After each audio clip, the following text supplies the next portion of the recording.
Freak the Mighty, Chapter 7, Walking High Above the World. You ever notice how the smell of gunpowder make you thirsty? Because after the fireworks, I'm aiming us for where the food carts are parked along the street, thinking about an ice-cold lemonade, how clean it will taste. And for a moment, I almost forget that Freak is riding on my shoulders. Amazing perspective up here, you say. This is what you see all the time? I'm not that big, I say. This way you're like 2 feet taller than me. Cool, he says. I love it. We're working our way through the crowd, and we almost to the food carts when Freak tugs at my hair. Cretin at 2 o'clock, he says real urgent. 2 more at 3 o'clock. I go, huh? What? LeBlanc and his gang, Freak hisses. They're locking in on us. Their trajectory is converging. Go to the left, he says. Make it quick if you want to live. Too bad I'm a little confused about rights and lefts. If I don't think about it, I know. But if I have to think about it quick, my mind goes blank. Right, left, what does it all mean? Left, Freak says, and he kicks me with his little foot, like he's digging into a horse, and it clicks in my head. Go that way, follow the feet. Faster, Freak is saying, and he's urging me on. It's lucky for me the little dude doesn't have any spurs. But I don't care. I just want to get clear of Blade. Warp factor 9, Freak is shouting. More speed, almighty beast.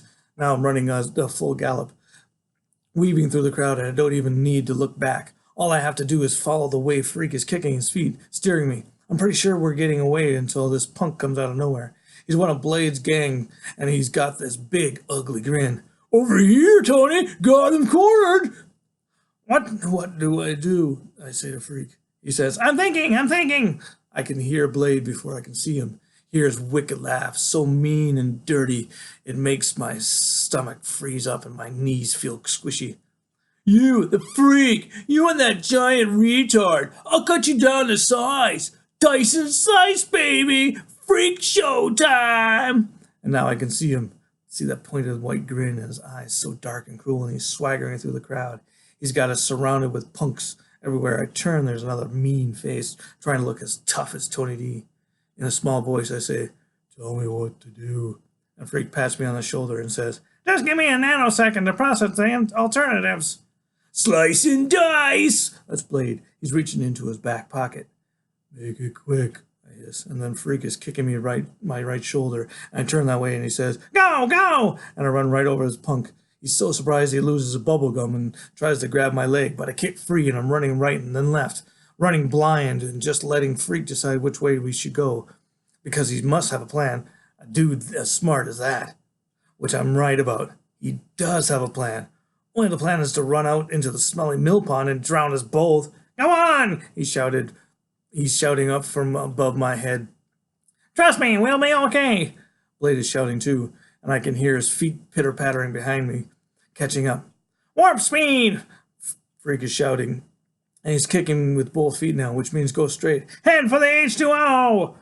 The pond is right ahead of me, and I'm sort of running along the edge, crunching over the bottles and cans and candy wrappers. And then I hear this zinging sound, and I just know that Blade is swinging a knife, cutting the air right behind us, and there's nowhere to go but into the pond, like Freak wants me to. I almost lose it right there, taking that first step, because it's gunky pond and the mud is really oozy and deep and it sucks right up to my knees. But I'm so scared of getting cut by Tony D, so scared that he might bite me with those wicked teeth. I just keep going. There's this great ugly sucking sound as my feet come back up out of the mud, and I stretch out as far as my legs will go, and I take another step and I just keep going. I'm going so fast that the water is up to my chest before Freak gets my attention. He's tugging at my hair and with both hands. Whoa, he says. Slow up. We did it. The mud is up to around my knees, and it's really hard to turn around. Finally, I get so I'm facing back at the shore, and there's Blade, just his head above the water, and he looks all white and scared. Help! He's blubbering, choking on that dirty water. And then his punksters are splashing in to rescue him. Man, they can hardly get him loose. The way he's stuck deep in the mud, and before they drag him to the shore, they're all covered with slime and mud. They're gasping like fish, almost too tired to cuss us out, but that doesn't last. Blade is covered with mud right up to his neck, which on him looks natural. He turned to his gang, who look as slimy as he does. Get some rocks! It's target practice time! What do we do now? I ask, because the mud is still sucking me down. It's over my knees now, and the water's right up under my arms, and even Freak's feet are getting wet. Wait, Freak says. The cavalry is coming. Can't you hear that bugle? I'm listening, but I can't hear anything except for Blade and his gang, and how they're scrambling around trying to find some rocks to heave at us. I can see Blade rearing back to throw, and the first one misses us. Can you move? Freak says. I don't think so. It's true. The mud is up over my knees, and I'm locked in place. I can't even fall down. That's how stiff it is. I'm like a big fence post, and everybody knows a fence post makes a good target. More splashes as the rocks fall short. At first they're throwing stuff that's too heavy. Pretty soon they're smarting up and Blade goes, Smaller rocks! Give me some smaller rocks! I know in my heart we're doomed. Then, up above me, there's this really loud, high-pitched screech. Freak has his fingers in his mouth and he's whistling, real shrill and shivery, and so loud it almost hurts my ears. And then I see what Freak has been seeing all along. A cop car cruising real slow along the road around the pond, which is what they always do after the fireworks. Freak is whistling and the cop's car spotlight comes beaming around the pond until it settles on us. I'm blinking because the light is so bright. Freak is making a fuss and waving his arms, and we hear the metal megaphone sound of a cop voice ordering us not to move, like we could if we even wanted. It's hard to see in the glare of the spotlight, but Freak tells me that Blade and his punks are running away, like snakes on sneakers, Freak says. Officers! Freak is shouting into the white light. We request assistance! They finally have to use ropes to pull me out of there. Freak won't let go.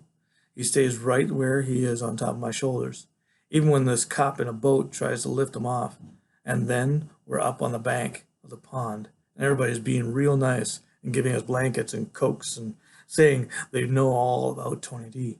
They'll keep an eye on him, don't you worry. Okay, boys, you better give us your names and we'll call your mothers, this one cop is saying, and there's this other guy who's looking at me funny, and he says, Hey, isn't that Kenny Kane's boy? Must be. Old Kenny Kane. Is he still inside? Freak is still holding tight on my shoulders, and when they ask him for his name, he says, We're Frank the Money. That's who we are. We're 9 feet tall, in case you haven't noticed. That's how it started. Really. How we got to be Freak the Money. Slaying dragons and fools and walking high above the world.